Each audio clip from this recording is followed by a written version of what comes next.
media can actually impact narrative. If you take a listen to how this particular MSNBC host refers to the far left because of their objection to what Joe Biden did, you'll see exactly what we're talking about. Listen to how Professor Eddie Glaude handles it. I think the pushback that Eddie Glaude gave is important. Did it in a civil manner, but it was in fact the necessary pushback. If you are the nominee, as she suggested over there, you're going to have to pull out all the stops. Our 21-year-old son said the other night, I wonder if Joe Biden would consider choosing a Republican as a running mate. I would, but I can't think of one now.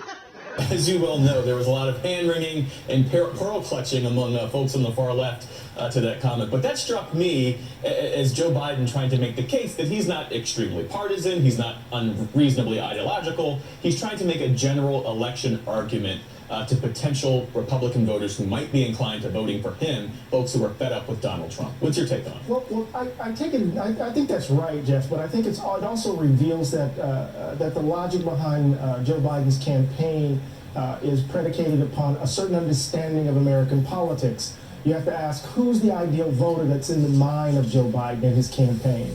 Who is he talking to? It seems to me that we've always found, at least in my political life, we find ourselves speaking to a particular kind of voter, typically a white, working class, male voter. Oftentimes it's that voter who sits between the so-called extremes of the right and the left.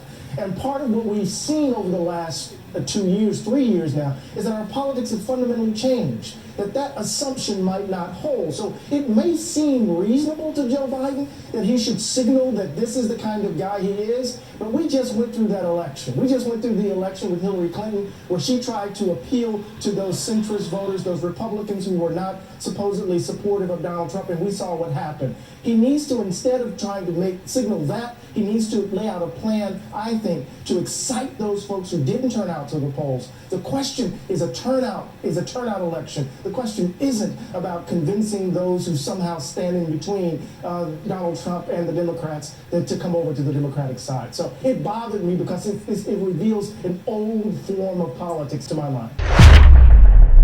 Eddie Glaude got it right. The one portion that I would add to that commentary is that I do believe when we make our case, there are some people to bring to our side. It is a turnout election, but also it is an election where people that are hurting are those that are also gettable in some instances. So it's turnout plus working hard to bring those all in. Joe Biden just isn't the person to do that.